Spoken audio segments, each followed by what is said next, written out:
नमस्कार दोस्तों, स्त्री काल के यूट्यूब मंच पर आप सबका बहुत बहुत स्वागत है। मैं मनोरमा और आज फिर हम एक समसामयिक विषय पर लाइव चर्चा के साथ हाजिर हैं। बात आज हम लोग कर रहे हैं महाराष्ट्र की, जहां पर एक नए कानून के तहत जो है वो कानून, हालांकि वो पिछले साल ही पेश किया गया था, तो उस पर 1 अप्रैल तक जो है वो आपत्तियां और सुझाव आमंत्रित किए गए थे, जिसके विरोध में 10,000 सुझाव और आपत्तियां जो है वो भेजी गई हैं। उस कानून के बारे में बात करें जिस कानून के मार्फत जिस जिस कानून को कहा जा रहा है कि लोकतंत्र पर हमला है, अभिव्यक्ति पर हमला है और जो भाजपा का नैरेटिव है, पढ़ने लिखने वाले लोग, बुद्धिजीवी लोग, सामाजिक कार्यकर्ता और हस्तक्षेप करने वाले नागरिक समाज, जिनको अर्बन नक्सल का टर्म दिया है इस सरकार ने, उनको निशाने पर लेना और उनको जेल के शिक्षों के पीछे डालना। तो ये बात हम लोग कर रहे हैं Maharashtra special public security bill.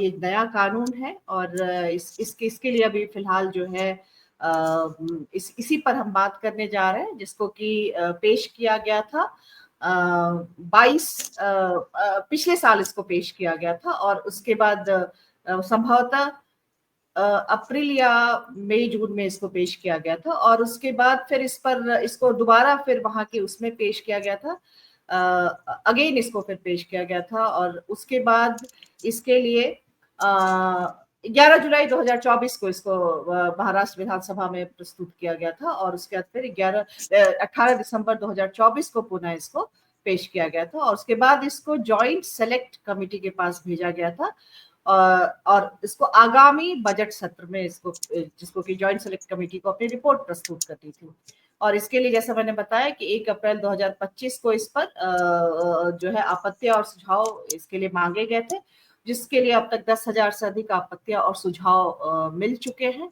और कई सारे नागरिक समूह, स्वतंत्रता समूह, इन सभी ने राज्य विधानमंडल को पत्र लिखकर इस पर अपनी आपत्ति और दर्ज की है, चिंता जताई है, कुछ सुझाव भी है और सभी का जो व्यापक रूप से जो सभी की चिंता है वो यही चिंता है कि मानवाधिकार कार्यकर्ता खासतौर पर और राजनीतिक विरोध या असहमति जो दर्ज करते हैं, उनको इस बिल के मार्फत सरकार जो है इस बिल के मार्फत उनको एक तरह से ग्रिल करने या उनको जेल में डालने या उन पर कार्रवाई करने की गतिविधियों को वो करने में उसे सहजता होगी, आसानी होगी और तो ये है। और इसके अलावा अभी जो है इसके विरोध को लेकर 22 अप्रैल को इसी महीने एक राज्यव्यापी बंद का आह्वान या हड़ताल का आह्वान किया गया और फिर उसके बाद 30 जून को जो मानसून सत्र में ये इस बिल को लाने की बात है, तो उसके पहले भी, मानसून सत्र के पहले भी जो है एक विशाल रैली पूरे मुंबई में आयोजित की जाएगी और इसके अलावा इस पर जो तमाम संगठनों ने अपना जो है आपत्ति दर्ज की, उसमें वंचित बहुजन आघाड़ी के प्रकाश अंबेडकर और रेखा ठाकुर, इन्होंने भी इस पर कड़ा प्रतिरोध दर्ज किया है। उन्होंने एक पत्र जो लिखा है उसको उन्होंने सार्वजनिक भी किया है, उसमें वो तमाम आपत्तियां हैं जो उन्होंने जॉइंट सेलेक्ट कमेटी को भेजी है और ये कदम उन्होंने भी बयान में है कि आरएसएस और पीएम मोदी जो है देवेंद्र फडणवीस सरकार जो है आरएसएस के एजेंडे पर काम कर रही है और इसके अलावा हम ये भी बता दें कि 2 साल पहले भी जो है पीएम मोदी का एक बयान चर्चित हुआ था, जिसमें बतौर प्रधानमंत्री उन्होंने कहा था कि नक्सलवाद के हर रूप को पराजित करना पड़ेगा, चाहे वो बंदूक वाला हो या कलम वाला।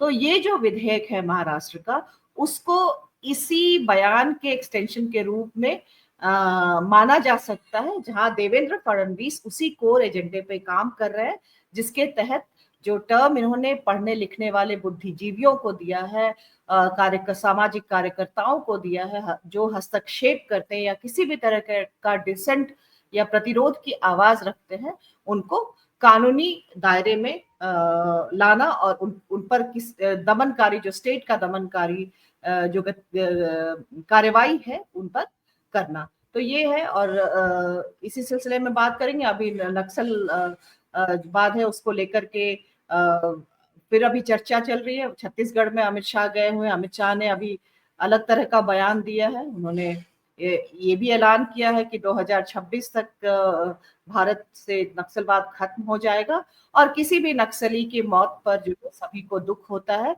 जबकि इसके पहले प्रधानमंत्री का यह बयान आपके सामने है कि जब उन्होंने कहा है कि वो भी उतने ही खतरनाक है, जो कलम वाले बंदूक वाले से ज्यादा खतरनाक या उनके जितना ही खतरनाक कलम वाले भी नक्सली है और इनकी काट जरूरी है, ये भी कहा। तो कितना ये मुख्य धारा में लाने की ईमानदार कोशिश है, कितना ये दमन है और इसके बहाने कितना जो है जो हस्तक्षेप करते हैं या किसी भी किस्म का प्रतिरोध सरकार की नीतियों या तमाम चीजों के खिलाफ दर्ज करते हैं, उसके लिए है। प्रकाश अंबेडकर ने ठीक ही कहा, आधार पर आज अगर ये कानून उस वक्त प्रभावी होता तो फूले की जो सत्य शोधक समाज है वो भी उसके दायरे में होती, गुलामगिरी भी के लिए वो जेल में होते और बाबा साहब अम्बेडकर अपने उस आह्वान के लिए भी होते जो उन्होंने कहा था कि एजुकेट और ये था एजुकेट और मैं बाद में वो करूंगी, मैं भूल रही हूँ लाइन। सो मतलब कि शिक्षित करो, संगठित रहो और विरोध करो संभवतः, ये उनका ये था मोटो जो वर्ड होता है, वाक्य था।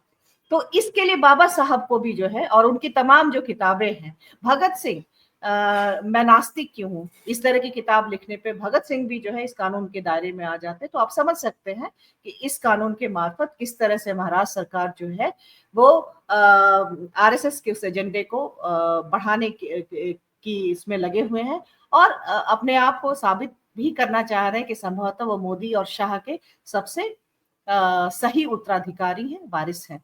तो ये तमाम चीजें हैं जिसपे हम आज बात करेंगे। हम अपने मेहमानों का स्वागत करते हैं अपने स्क्रीन पर।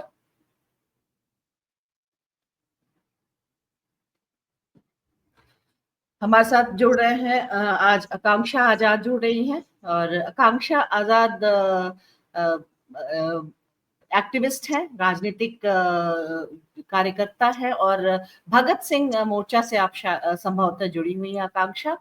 और हमारे साथ विजय सोनवाने सर जुड़े हुए हैं जो स्कॉलर हैं और अम्बेडकरी विचारधारा से आते हैं और राजनीतिक विश्लेषक टिप्पणीकार है। हमारे साथ मनीष शर्मा जुड़े हुए हैं, राजनीतिक विश्लेषक टिप्पणीकार है। इसके अलावा वो कम्युनिस्ट फ्रंट के संयोजक भी हैं और उनका अपना पर्सनल अकाउंट भी है इस तरह सरकार की जो दमनकारी नीतियों के चपेट में आने का, और आकांक्षा आजाद का भी है। तो हम उनसे इसके बारे में भी बात करेंगे। हमारे साथ विनय ठाकुर जुड़ रहे हैं, हमारे स्त्रीकाल के साथी संपादक।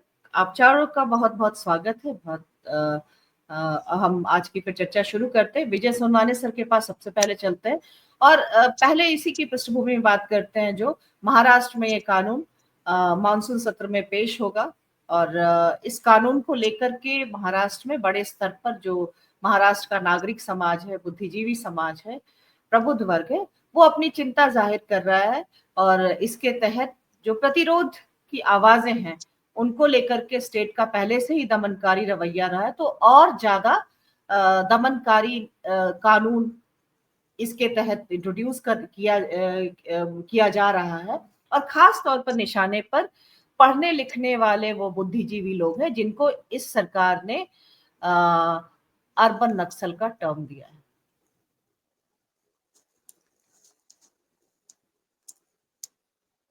जय भीम। जय भीम साथियों, हाल ही में महाराष्ट्र की सभागृह विधान सभा में मुख्यमंत्री माननीय देवेंद्र फडणवीस इन्होंने कहा है, मराठी में कहा है की डावे उदारमतवादी आणि शहरी नक्सल हे सारखे आहे। हिंदी में इसका तर्जुमा होगा कि दाएं और उदारमतवादी और शहरी नक्सली जो है वो इनमें कोई फर्क नहीं है। यह लोकतांत्रिक देश के एक राज्य के मुख्यमंत्री ने ऐसा कहना, यह बहुत अजीब बात है। लेफ्ट जो हमसे सहमत नहीं होते वो सब अर्बन नक्सल है, ऐसी बात बताने का ट्रेंड पिछले 2-3 साल से चल रहा है और ये बहुत पुराना ट्रेंड है। इसके बारे में और मुझे तो यहाँ तक शंका है कि जो ऐसी बात कहते हैं उनको इसमें से हर शब्द का अर्थ पता है कि नहीं है। तो मैं थोड़ा टाइम लूंगा ये बताने के लिए शॉर्ट में कि ये इसका मतलब जो है वो हमें पता होना चाहिए। जो जो शब्द मुख्यमंत्री ने यूज किए हैं वो मैं बताता हूँ। दावे का मतलब है लेफ्टिस्ट। तो हम सब देखें कि लेफ्टिस्ट कौन होते हैं। लेफ्टिस्ट का साइंटिफिक और हिस्टोरिकल अर्थ देखा जाए तो दाएं मतलब आमतौर पे लोग जो है वो बाएं जो होते हैं, बाएं हाथ से मतलब राइट हैंड, और दाएं मतलब लेफ्ट हैंड। 90% जो लोग होते हैं वो राइट हैंडेड होते हैं और वो राइट हैंड से खाना खाते हैं, और 10% सिर्फ ये है। ये हमें दिखाई देता है समाज में कि 10% लोग लेफ्ट होते हैं, हम उसको लेफ्ट लेफ्ट कहते हैं। ये इसका एक मीनिंग हुआ। इसके पीछे जो शरीर रचना शास्त्र है, एनाटॉमिकल फैक्ट ऐसे है कि आदमी के मस्तिष्क के 2 भाग होते हैं, लेफ्ट हेमिस्फीयर और राइट हेमिस्फीयर, और ये दोनों जो है वो अलग अलग कार्य करते हैं, अलग अलग तरीके से काम करते हैं। जो राइट हैंडेड पर्सन जो होता है उसका लेफ्ट हैंडेड हेमिस्फीयर जो है वो डोमिनेंट होता है, और जो लेफ्ट हैंडेड पर्सन होता है उसका राइट हैंडेड हेमिस्फीयर जो है, राइट हेमिस्फीयर है वो डोमिनेंट होता है। ऐसा होता है ये। और भाषा और तर्क ये जो है ये लेफ्ट हेमिस्फीयर में होता है, और क्रिएटिविटी और एप्रिसिएशन, म्यूजिक, ये जो चीजें हैं ये राइट हेमिस्फीयर में होती है। ऐसा भी देखा गया है कि राइट हेमिस्फीयर में ग्रे मैटर ज्यादा होता है जो बुद्धिमत्ता से संबंधित है। और एक कॉर्पस कोलोसम नाम का एक स्ट्रक्चर होता है जो लेफ्ट और राइट दोनों जो ब्रेन के जो पार्ट है उनमें कोऑर्डिनेशन करता है, जिसकी वजह से ब्रेन का सही और ज्यादा से ज्यादा इस्तेमाल होता है। तो ब्रेन की मतलब जो लेफ्ट हैंडेड लोग है उनका राइट हेमिस्फीयर अच्छा होता है और वो बुद्धि का ज्यादा इस्तेमाल कर सकता है। ये सब एनाटॉमिकल एविडेंस है। तो इसमें एक बात साफ है कि जो लेफ्ट हैंडेड है वो उनका राइट हेमिस्फीयर ज्यादा एक्टिव होता है और उनमें क्रिएटिविटी होती है। क्रिएटिविटी का मतलब क्या है कि नयापन, नया आइडिया, कि जो चलते आ रहा है उससे थोड़ा सा हटके और अलग करने की क्षमता इन लोगों में होती है। इसलिए ये लोग हटके काम करने वाले होते हैं, औरों से अलग करते हैं। जैसे 10% लोग ही हटके मतलब लेफ्ट हैंड से खाना खाते हैं, तो वैसे ही ये जो राइट हेमिस्फीयर वाले लोग होते हैं वो थोड़ा हटके सोचते हैं, उनकी सोच आम लोगों से अलग होती है, मगर उनमें क्रिएटिविटी होती है। जितने भी कलाकार, आर्टिस्ट, म्यूजिशियन हैं उनमें लेफ्ट हैंडेड लोग ज्यादा पाए जाते हैं, और यही उसका कारण है। और इसमें हमने इसका अगर पॉलिटिकल सीन पे हमने देखा जाए जो या विचार का, जिसके विचार नॉन कन्फर्मिस्ट है, जो राइट हैंडेड, जिसका राइट हेमिस्फीयर डोमिनेंट है, वो थोड़ा हटके विचार करेगा। वो आम लोग जैसे सोचते हैं, महाजनों ये न गतस्य पंथाः, जैसे भर्तृहरि ने कहा है कि आम लोग कहते हैं भेड़ चाल जैसी चीज है, वो राइट हैंड हेमिस्फीयर जिनका अच्छा है वो नहीं करेंगे, वो अपनी राह खुद चलते हैं, अपनी बुद्धि का इस्तेमाल करते हैं। तो कन्फर्मिस्ट और नॉन कन्फर्मिस्ट ये आपको ब्रेन के हेमिस्फीयर की जो एनाटॉमी है उससे ये संबंधित है। ये हो गया दाएं और ये है। और दूसरा शब्द है उदारमतवादी, लिबरल। इस देश में लिबरल कौन है? मनोरमा जी ने अभी बताया कि लिबरल लोग वो जो है कि जो व्यक्तिगत स्वतंत्रता में विश्वास रखते हैं, स्त्री पुरुष समता, लिंग जाति भेद, इस पर जो भेद है उनमें वो विश्वास नहीं रखते। पर्यावरण के वो समर्थक होते हैं, पर्यावरण के संरक्षक होते हैं, जैसा आपने हैदराबाद यूनिवर्सिटी में देखा। और जो मजदूर होते हैं, मजदूरों को अच्छा वेतन मिले, उनको वर्किंग कंडीशन अच्छी मिले, ऐसा उनका होता है। आमतौर पर जितने भी कमजोर लोग हैं उनके साथ उनके लिए संविधानिक जो प्रोविजंस है वो उनको हासिल करने के लिए ये लोग काम करते हैं, पत्रकार हो, लेखक हो, ये है। तो ये हो गए उदारमतवादी। और नक्सल तीसरा वर्ड है नक्सल। नक्सल का हमें पता है, चारू मजूमदार की जो मूवमेंट थी नक्सलवाड़ी की, वहां से ये वर्ड आया है। नक्सलवाड़ी तो देहात था, तो एक देहात को आप शहरी भी कहते हैं, ये बड़ा अजीब है, मेरे समझ में नहीं आता। तो अर्बन नक्सल ये जो है ना, इसको ये बड़ा हाइब्रिड वर्ड है, ये मेरे से हजम नहीं होता। हालांकि विजय विजय सर ने आज एकदम लिंग्विस्टिक मोड पकड़ लिया है। लेकिन आज जो है ना सर, ये जो शब्द है ये देने वाले कौन है ये भी जान लीजिए। विवेक अग्निहोत्री ने दिया, जिसने की वो फिल्म बनाई थी Kashmir files. Third grade film, propaganda film बनाने वाले ने जो है अर्बन नक्सल का टर्म दिया, और जिसे भाजपा ने कैच किया और वो वहां से स्थापित हुआ है। तो जो मगर ये जो लेफ्ट, ये अर्बन नक्सल जो थे वो मार्क्सिज्म से इन्फ्लुएंस थे उनका, और वो उनके विचार बड़े एक अपने संकुचित दायरे में थे, वो अपने विचारों के पक्के थे, दूसरी विचारधारा के प्रति वो सहिष्णु नहीं थे, ये बात है। इसलिए और उनका शस्त्रों के ऊपर विश्वास था, वो बहस में उतना विश्वास नहीं था, शस्त्रों पर भी उनका विश्वास था। ये फर्क है दूसरे उदार मतवादी और नक्सलियों में, और अम्बेडकरवादियों में और नक्सलियों में। अब ये टर्मिनोलॉजी अगर साफ है तो ये जो स्टेटमेंट है कि डावे उदार मतवादी यानी शहर नक्सलवादी सेम है, ये जलेबी जैसा स्टेटमेंट है, इसमें कोई भी रेजोल्यूशन नहीं है, इसका मीनिंग क्लियर नहीं है। मतलब इसका मतलब ये बड़ा गंभीर स्टेटमेंट है। ऐसा स्टेटमेंट करने से पहले हर वर्ड, हर शब्द का अर्थ पता होना चाहिए और उसको बड़ी जिम्मेदारी से करना चाहिए। मगर देखिए, हम आरएसएस को हम जानते हैं, आरएसएस क्या है? आरएसएस कन्फर्मिस्ट ऑर्गेनाइजेशन है, जो पुरानी समाज व्यवस्था चल रही है मेडिवल पीरियड से, उसका पुनर्जीवन ये चाहते हैं। उनके किसी भी मत को विरोध करना उनको विरोधक नहीं चाहिए, इसलिए वो हमारा जो भी विरोधक है वो हमारा दुश्मन है, ये नैरेटिव बनाते हैं। और ये नैरेटिव आज का नहीं है, पुराणों में भी देव सुर असुर का संघर्ष है, उसमें जो सुर है वो अच्छे बताए गए हैं और जो असुर है उनको राक्षस बताया है। आपने आज तक राक्षस का कोई भी जियोलॉजिकल एविडेंस मिला नहीं है, तो ये कहानियां बना है। तो जितनी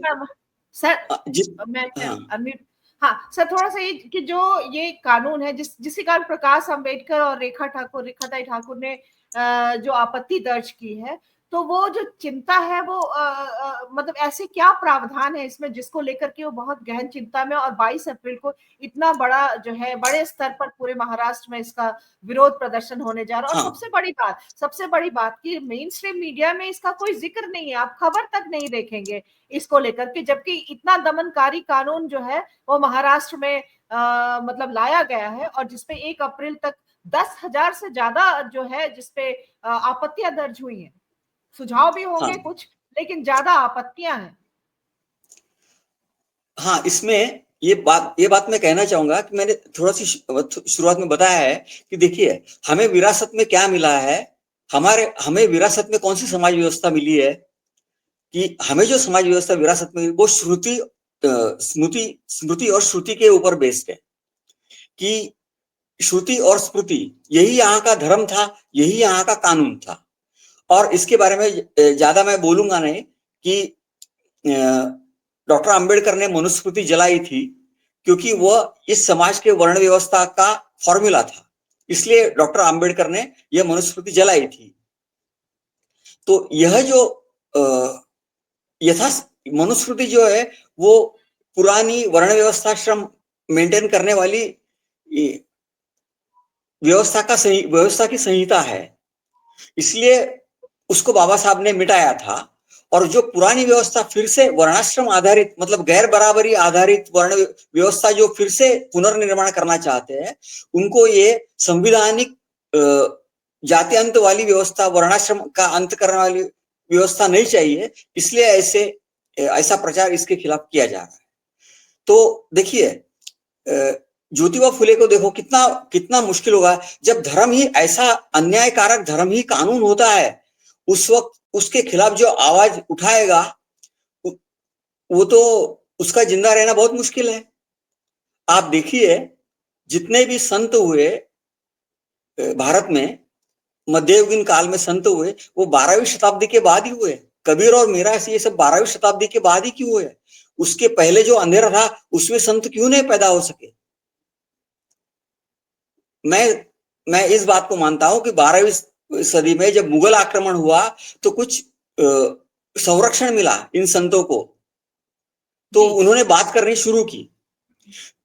उसी तरह से जब ब्रिटिश आए, पेशवे गए और ब्रिटिश आए, तभी महात्मा फुले क्यों पैदा हुए? उससे पहले क्यों नहीं पैदा हुए? ये बातें अगर आप सोचेंगे तो आपको पता चलेगा कि पुरानी व्यवस्था जो है वो कितनी खतरनाक थी बहुजन समाज के लिए। इस व्यवस्था में अन्याय के खिलाफ मुंह खोलना भी जुर्म था, और इस व्यवस्था को आह्वान देने के लिए, इस व्यवस्था को बदलने के लिए ज्योतिबा फुले ने अपनी थियरी बनाई और बहुजन समाज को जागरूक किया।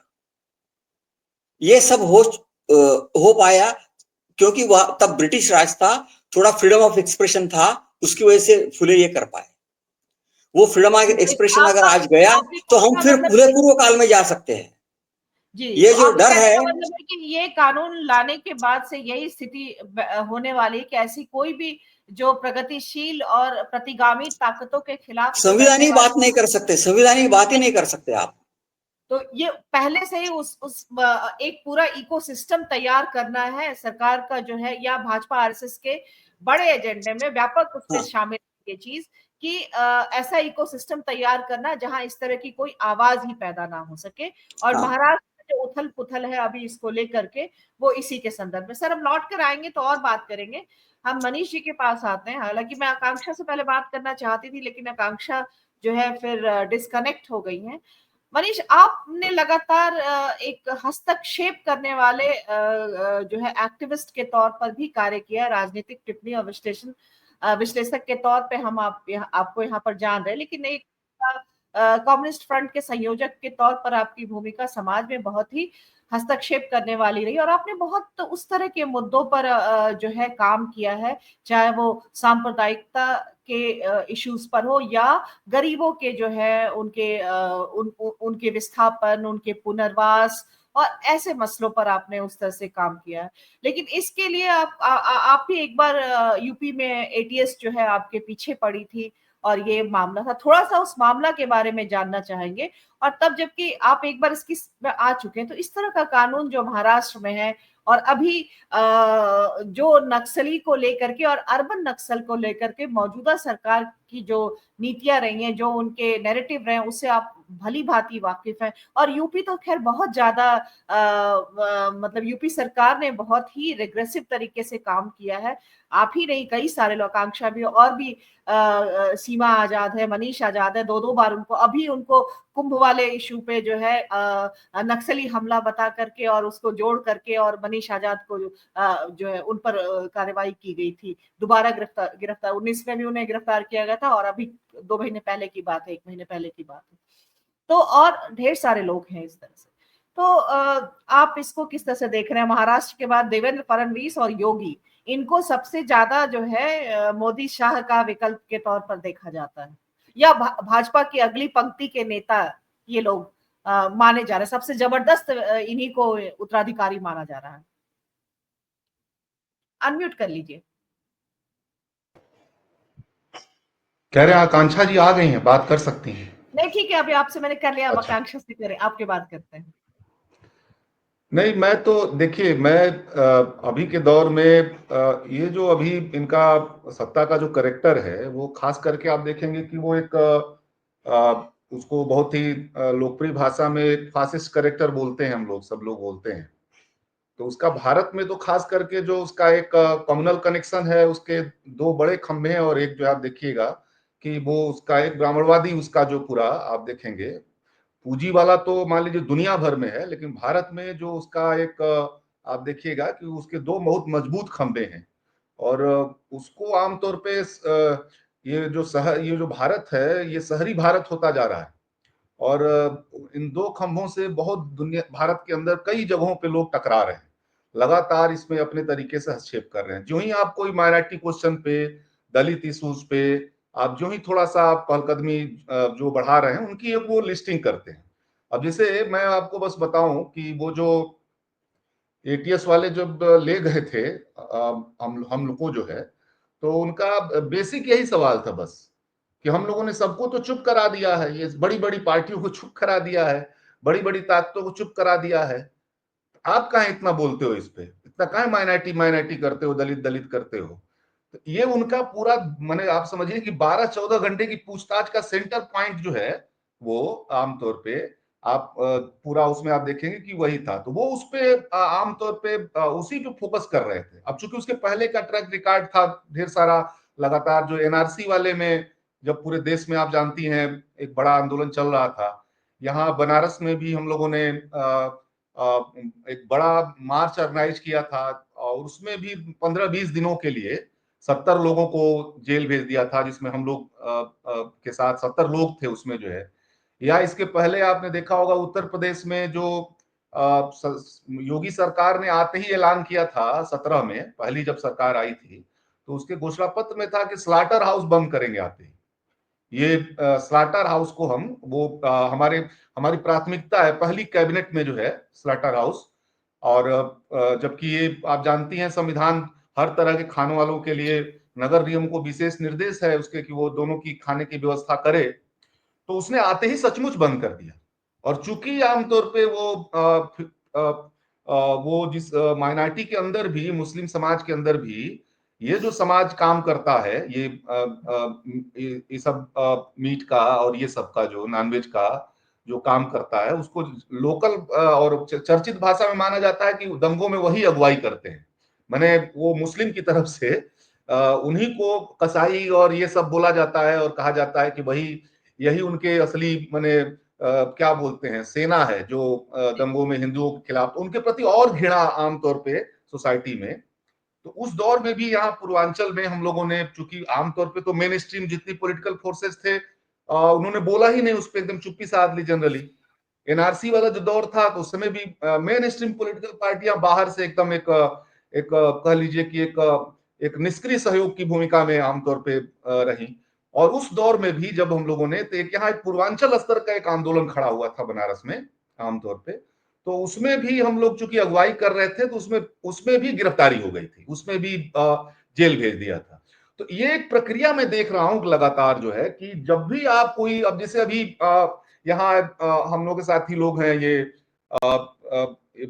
इनका कनेक्शन या तो आप जोड़ देगा, या तो आदिवासी कनेक्शन जोड़ देगा, या आतंकी कनेक्शन जोड़ेगा। ये दो कनेक्शन से अभी जो भगत सिंह स्टूडेंट मोर्चा के साथ जो आकांक्षा यहाँ पे बैठी हैं, एनआईए ने कम से कम कई शहरों में छापा मारा, इनके यहाँ भी छापा मारा जब अभी वो ये बनारस थी, अभी यहाँ नहीं है। तो या अभी हमने देखा कि यहाँ बीएचयू में मनुस्मृति पे भगत सिंह छात्र स्टूडेंट मोर्चा के ही लोग थे जो एक गोष्ठी कर रहे थे, उसके खिलाफ एक बातचीत कर रहे थे। तो 14 दिनों के लिए उनको जेल भेज दिया अभी तुरंत। अभी मैं कह रहा हूं, अभी आप लोग उस चर्चा को आप सुने होंगे। तो जो शहर में जो सिविल सोसाइटी थी, जिसको आप सिविल सोसाइटी कहते हैं ओवरऑल, वो लिखने के स्तर पे, पत्रकारिता के स्तर पे, साहित्य के स्तर पे, वो जो एक्टिविज्म के स्तर पे, और उस तरह का जो भी हिस्सा है, या तो वो सचमुच आज के दौर में भी लिबरल बना रहे, या तो वो जो है जिसको आप कभी कभी लोग आलोचना में लिबरल बोलते हैं, लिबरल बना रहे। लिबरल बने रहने का मतलब ये है कि इन सब प्रश्नों से अपने को अलग रखें। उसका सीधा मैसेज ये है कि ये जो आज के बड़े प्रश्न हैं, इन प्रश्नों पे बोलना, लिखना, इन प्रश्नों पे बात करना, इन प्रश्नों को सेंटर में ले आना, इन प्रश्नों को लेकर के सड़कों पे उतरना, इन प्रश्नों को लेकर के जनता को मोबिलाइज करना, अगर आप ये या तो आप बंद कर दीजिए। तो वो करते क्या है, वो ये कर रहे हैं पूरे भारत में कि किसी एक दो ऐसे लोगों को टारगेट करते हैं और 1000 लोगों को चुप कराते हैं। एक आदमी को टारगेट करेगा और उसके जरिए 1000 लोगों में भय पैदा करता है। तो आप इसको ऐसे समझिए, उसका पूरा पहलू है कि कुछ इंडिविजुअल्स को चुनो। जैसे मान लीजिए मैंने देखा यहाँ पे जब हम लोग को वो सब गए थे, पीएफआई के नाम पे, आपने जानती है पीएफआई को प्रतिबंधित कर दिया गया है।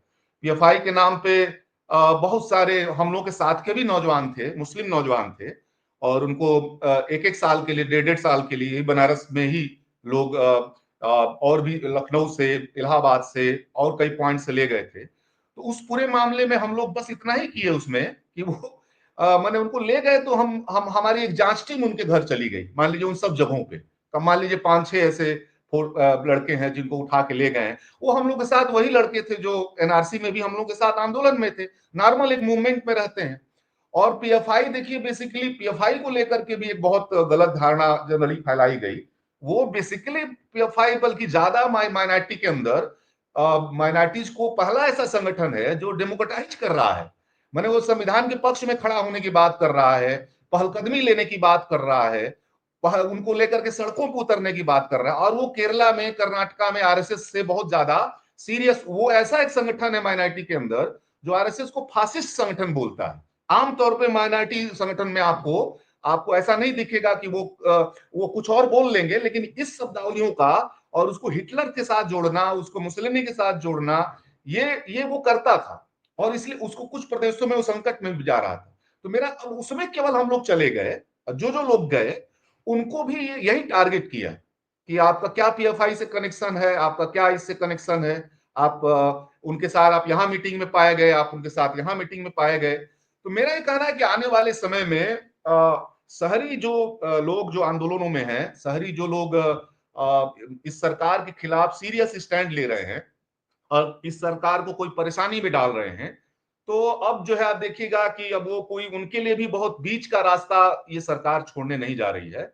उनको ठीक ठीक स्टैंड लेना होगा या चुप हो जाना पड़ेगा, उसके अलावा उनके पास बहुत रास्ता नहीं है। और ये मैसेज सरकार सबको दे रही है। इसीलिए आप देखिएगा कि बहुत सारे जो एनजीओ मार्ग का जो आंदोलन था, उसमें से ज्यादातर लोग अब देख रहे होंगे कि वो, मैं देख रहा हूं इधर 5 सालों के अंदर, वो अपने फेसबुक पे और चीजों पे फूल पत्ती दिखाने लगे हैं, खेत खलिहान दिखाने लगे हैं। वो बहुत सारे लोगों का एफसीआरए बंद कर दिया है। आप समझिए कि हजारों एफसीआरए बंद किया, जो आप बाहर से पैसा आपको आता है।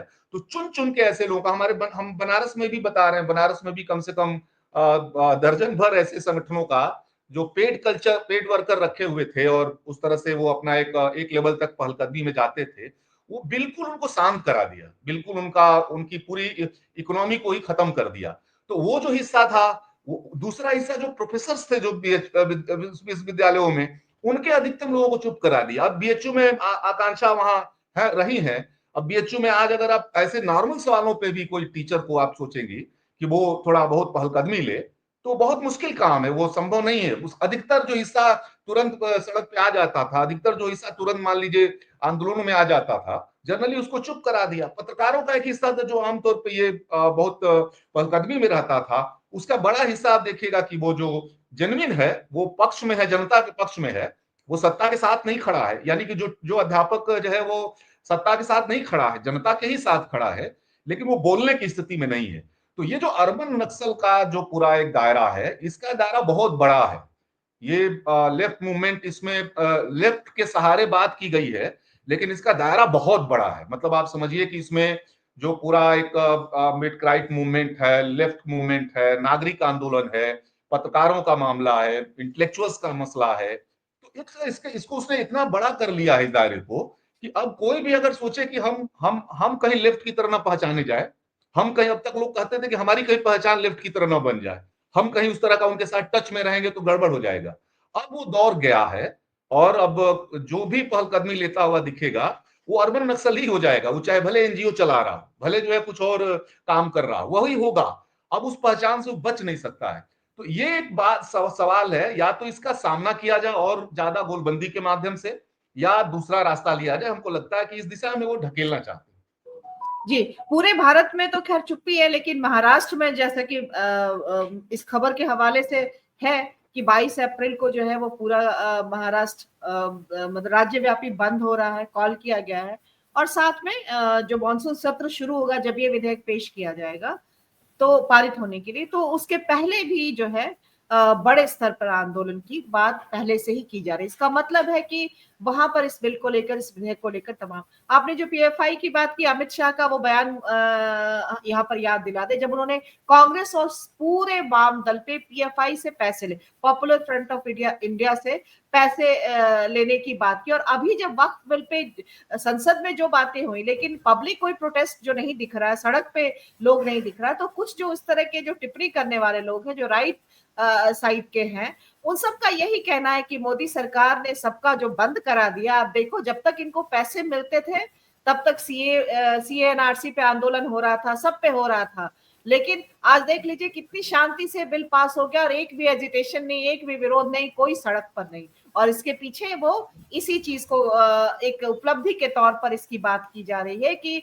इन सारे लोगों के फंड बंद कर दिए गए, जो इनको मिलता था, तो आपको कोई अब सड़क पे ना पैसे मिल रहे हैं ना ये सड़क पे आ रहे, तो इनका सारा प्रतिरोध जो है किसी फंडिंग के मार्फत था। तो ये सारा नैरेटिव जो है लोगों में जा रहा है, स्थापित हो रहा है, और वो मान रहे हैं कि इसी के तहत ऐसा हो सकता है। विपक्ष किसी और वजह से रोड पे, जिसकी हम आलोचना करते रहे, बात आप तो मनीष बार बार इस बात को कह रहे हैं, सबने कहा, कल भी जब हमने बात की, हर किसी ने कहा कि जिस तरह से विपक्ष को इस पर आना, खास तौर पर जो लीड कर रही है, कांग्रेस पे ज्यादा इसकी जिम्मेदारी थी और समाजवादी पार्टी की बात की गई। तो इसके पीछे में इन सब ये पूरा एक नैरेटिव है जो चल रहा है। और मुझे याद आ रहा, संजीव जी, हमारे यहाँ बात की थी हम लोगों ने एक किताब पर, why I am not a Hindu, उनकी लेखिका का नाम मैं भूल रही हूँ, आज वो भी मतलब महाराष्ट्र, वंदना सोनलकर। हाँ, तो वो भी तो महाराष्ट्र से ही आती हैं।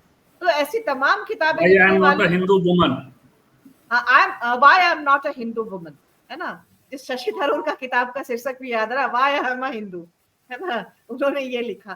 तो वो भी अब इस कानून के बाद कांचा इलैया की किताब का नाम है why I am not a Hindu, why I am not a Hindu, और शशि थरूर का उसमें जवाब है ना, व्हाई आई एम हिंदू। तो खैर, मैं इन सब किताबों, ये सारे लोग मतलब महाराष्ट्र के इस कानून के बाद जो है, आपके साथ क्या हो रहा है संजीव जी? आप आ रहे हैं, जा रहे हैं, आ रहे हैं, जा रहे हैं या तो आइए हाँ, ठीक है, हम आकांक्षा के पास आते हैं। आकांक्षा, आपका पर्सनल अकाउंट भी जानना चाहेंगे, और इस कानून पर इस तरह से जो विरोध नहीं हो रहा है, कोई इस तरह की बात नहीं हो रही महाराष्ट्र में इस तरह का, और यूपी, जैसा कि पहले भी मैंने कहा कि यूपी वैसे भी तमाम तरह की कार्रवाई जो है पिछले दिनों होती रही, पिछले सालों में होती रही है, और आप भगत सिंह स्टडी मोर्चा जो है उसके से जुड़े होने के कारण आप भी इसके चपेट में आई है। तो आप किस तरह से इसको मतलब इस पर कैसे आपकी प्रतिक्रिया है, और क्या अब खतरे और ज्यादा बढ़ गए, खासतौर पर ये कि अगर ये कानून वहां पर पारित हो जाता है तो ये फिर एक प्रेसिडेंट सेट करेगा इसके लिए, और आज मोदी या शाह चाहे जितना भी नक्सलियों को लेकर जो है, नक्सल आंदोलन को लेकर और उनसे जुड़े लोगों को लेकर नरम बात कर रहे हैं, लेकिन आप जान रहे हैं कि 2026 में खत्म करने की बात है, तो वो किस तरह से उनका जो है अप्रोच होगा, किस तरह से जो उसमें दमन का तत्व ज्यादा होगा बनिस्पत इसके कि मुख्य धारा में लाने के लिए उनके पास ऐसी कोई योजनाएं हैं जो उनको ठीक ढंग से उनका पुनर्वास करेगा मुख्य धारा में। जी शुक्रिया मनोरमा जी। मैं अपनी बात करने के साथ साथ में पहले मैं विजय सोनवने जी के जो उन्होंने डेफिनेशन दिया लेफ्टिस्ट और लिबरल और नक्सलियों का, उससे अपनी असहमति जताते हुए बात शुरू करना चाहूंगी उस डेफिनेशन से जो उन्होंने दिया है, क्योंकि एक मैं पॉलिटिकल एक्टिविस्ट हूँ और पॉलिटिकल साइंस की विद्यार्थी भी रही हूँ, तो उससे सहमति है मेरी। बाकी अगर अनुभव की बात करें तो हम लोगों का भी अनुभव, हमारे संगठन का भी अनुभव है कि हमारे एक्टिविज्म के कारण हम लोगों को टारगेट किया गया 2023 में। 5 सितंबर 2023 को हमारे संगठन, जहाँ पे हम और हमारे कुछ साथी रहते थे, वहाँ पे सुबह में एनआईए की टीम आई, तो हम लोगों ने, वो सुबह आए 5:30 बजे, उन्होंने हमारा दरवाजा खटखटाया, तो हम तो आश्चर्य में थे। हमें लगा ज्यादा से ज्यादा हम लोग स्टूडेंट एक्टिविज्म के कारण पुलिस कभी आ सकती है कि आप इस धरने में क्यों गए, आप उस धरने में क्यों गए। जब हमें पता चला कि हमारे लिए एनआईए आई है तो हम सब शॉक में थे कि इतनी बड़ी एजेंसी जो बड़े बड़े इंटेलेक्चुअल्स और बहुत बड़े बड़े लोगों के यहाँ जाती है, हमारे यहाँ पहुंची हुई है, और बहुत बड़ी संख्या में पूरी एनआईए की टीम थी, और उसमें 3 राज्य की एनआईए थी। सबसे बड़ी सोचने वाली बात है कि समान स्टूडेंट ऑर्गेनाइजेशन के 3 राज्य की एनआईए आई हुई है, और पूरे मोहल्ले में एक भयानक माहौल बनाया गया। और माहौल के साथ में हम लोगों को प्रोस्टिट्यूट भी कहा गया। एक वहाँ के बीजेपी के लोकल लीडर हैं, उन लोगों ने हम लोगों को कहा कि ये लड़कियां जो है किराए पे रूम लेकर के प्रोस्टिट्यूट का काम करती है, और इसमें पुलिस ने भी कोई उनके ऊपर कार्रवाई नहीं की कंप्लेन करने के बाद भी। तो एक तो इस तरह का माहौल बनाया गया। और हम लोगों ने पूछा कि आप हमारे यहाँ क्यों आए हो, तो सबसे पहले उन्होंने जवाब दिया कि आपको विदेशों से खतरा है। तो हमने पूछा कि हम जैसे लोगों को, मतलब हम लोग स्टूडेंट ऑर्गेनाइजेशन कर रहे हैं, पॉलिटिकल एक्टिविस्ट है, तो हम लोगों को विदेशों से क्या खतरा हो सकता है। फिर उन्होंने दाएं बाएं घुमाई बात, फिर उन्होंने वारंट दिखाया। तो जो हमें समझ में आया कि सीधी सीधी बात है, जो उन्होंने पूछताछ में भी अपनी बातें की, और जिस तरह से आगे पूरे दिन भर के जो उन्होंने पूछताछ की, रेड किया, और वो सब में वो हमारे संगठन के पर्चे देख रहे थे कि हम कौन कौन सी मैगजीन पढ़ते हैं। उन्होंने जनरल मैगजीन जो बाहर की दुकानों पे मिल जाती है, समयांतर जैसी मैगजीन भी उन्होंने देखी, और इस पे भी सवाल किया कि ये सब मैगजीन आप लोग क्यों पढ़ते हैं। और सबसे इम्पोर्टेंट बात है कि उन्होंने सीधे सीधे एक एनआईए के ऑफिसर ने पूछा कि आप सिर्फ मोदी का विरोध क्यों करते हैं, आपको तो इसका बोलना चाहिए, उसका बोलना चाहिए, आपको मोदी जी से क्या दिक्कत है। तो हम लोगों ने बताया है कि वो हमारे प्रधानमंत्री और एक स्टूडेंट होने के नाते कर सकते हैं। तो उनका इस पे फर्म ऑब्जेक्शन था कि आप तो मुसलमानों के खिलाफ कुछ नहीं बोलते हैं, आप तो उनके साथ एक सिंपैथेटिक व्यवहार करते हैं। मतलब एक जो पूरा आरएसएस बीजेपी का नैरेटिव जो इस समाज में पूरा बना हुआ, वो एक एनआईए का ऑफिसर बोल रहा है। ये सोचने वाली बात है कि जो सरकारी कर्मचारी हैं, जो जनता के टैक्स से जिनको सैलरी मिल रही है, वो एक आरएसएस भाजपा की भाषा में बात कर रहे हैं। सबसे पहले बात करूं कि अगर इस केस के बारे में, तो हम लोगों को एफआईआर तक भी नहीं दिखाया गया कि किस केस के संदर्भ में हमारे ऊपर रेड किया जा रहा है। तो जब हम लोगों ने एफआईआर मांगी, कई बार मांगने के बाद भी हमें नहीं दिखाया गया, और ये एफआईआर हम लोगों को करीब करीब 1 साल बाद पता चली कि कौन सी धारा हम पे लगाई गई है, किस केस में हम लोगों को रेड किया गया। और हमारे साथ साथ में उत्तर प्रदेश के कई जिलों में अलग अलग लोगों के यहाँ भी, जिसमें मताधिकार कार्यकर्ता सीमा आजाद है, विश्वजय है, कृपा शंकर वकील रहे हैं, वो मनीष आजाद, और अलग अलग और भी लोग थे जिनके ऊपर रेड की गई थी। बाद में वो भी हमें पता चला कि अच्छा इतने जगह पे रेड हो गई, क्योंकि हमारा फोन आते के साथ वो उन्होंने जब्त कर लिया था। जब वो फोन जब्त कर भी रहे थे, तब हमने सवाल किया कि मैंने सवाल किया कि आप ये फोन क्यों जब्त कर रहे हो, आपको जो पूछताछ करनी है पूछताछ करिए। तो उन्होंने कहा नहीं नहीं, ये हमारा प्रोसीजर है, हम करेंगे। तो मैंने ऑब्जेक्शन किया कि जिस तरह से भीमा कोरेगांव केस में आप लोगों ने किया था कि सुरेंद्र गार्डलिंग और रोना विल्सन के कंप्यूटर से आपने दिखा दिया कि उनके एक लेटर मिला है उनके लैपटॉप में, जो प्रधानमंत्री मोदी को मारने की साजिश रच रहा है। आप कल को मेरे कुछ मोबाइल से आप ये दिखा दो कि ये रिकवरी मिली है, तो हम क्या करेंगे। तो उन्होंने कहा नहीं नहीं, ऐसा कुछ नहीं होता, ये नहीं। तो हमने कहा ऑब्जेक्ट करते हुए कि इतने पढ़े लिखे हैं हम लोग कि देश दुनिया में क्या चल रहा है हम समझ सकते हैं, और हमने वहाँ ऑब्जेक्शन किया। हालांकि हमारा फोन ले जाएगी और आज तक वो मिला नहीं है हम लोगों को, और पता नहीं आगे इस केस में कुछ बढ़ोतरी होगी तो उससे कुछ रिकवरी भी दिखा दे, कोई भरोसा नहीं है। तो अभी जिस केस में हम लोगों के ऊपर रेड किया गया, वो ये केस है कि भारत में जो माओवादी पार्टी है वो अपने पैर पसार रही है शहरों में। जो अभी अर्बन नक्सल की हम लोग पूरी बात कर रहे हैं कि शहरों में पैर पसार रही है, जिसको उन्होंने एनआरबी रिवाइवल केस कहा है कि नॉर्दर्न रीजनल ब्यूरो, जो माओवादी का रीजनल ब्यूरो होता है, वो शहरों में लोगों को भेज रहे हैं और ओवरग्राउंड वर्कर खोज रहे हैं, यानी जो शहरों में उनके लिए काम करे, उनके आइडियोलॉजी को प्रोपेगेट करे। और उस केस के तहत हम लोगों के यहाँ रेड हुई, जिसके बारे में हमें कोई जानकारी नहीं कि ये कौन सा केस है, कब रजिस्टर हुआ, किसने रिपोर्ट की। एफआईआर होने के पहले किसी ने रिपोर्ट किया होगा, तब ये रजिस्टर हुआ होगा। अभी उस केस में जब 1 साल बाद एक एडवोकेट की गिरफ्तारी चंडीगढ़ से हुई, जिनका नाम अजय है, वो लखनऊ जेल में भी बंद है, तब हमें पता चला, एफआईआर हमें वहां से मिली कि अच्छा हम पे ये आरोप लगाया गया, और हम खुद उस एफआईआर में मेरा नाम नहीं है। अदर्स में हम लोगों के घर पे रेड किया गया, जिसमें सीमा आजाद के घर पे रेड किया गया, एफआईआर में उनका भी नाम नहीं है, विश्वजय जी का भी नाम नहीं है, कृपा शंकर जी का भी नाम नहीं है। मतलब नाम किन्हीं लोगों का है भी नहीं, फिर भी उनके यहाँ पर रेड की गई। और एक यूपी, फिर उसके बाद दिल्ली, हरियाणा, पंजाब, उत्तराखंड, हिमाचल प्रदेश, इन सब इलाकों में एक फ्रेंजी क्रिएट करने का माहौल बनाया गया कि इन सारे राज्यों में माओवादी एक्टिव है और अपने पैर पसार रहे हैं। वो किसी भी रूप में हो सकते हैं, जैसे अब ये जो पूरी भाजपा की लाइन चल ही रही है कि वो कलम पकड़ने वाले जो एक्टिविस्ट लोग हैं, यानी कि वो विद्यार्थी भी हो सकते हैं, वो ट्रेड यूनियन करने वाले लोग भी हो सकते हैं, वो पत्रकार भी हो सकते हैं, वो पढ़ाने वाले प्रोफेसर भी हो सकते हैं, और कोई भी इस दायरे में आ सकता है।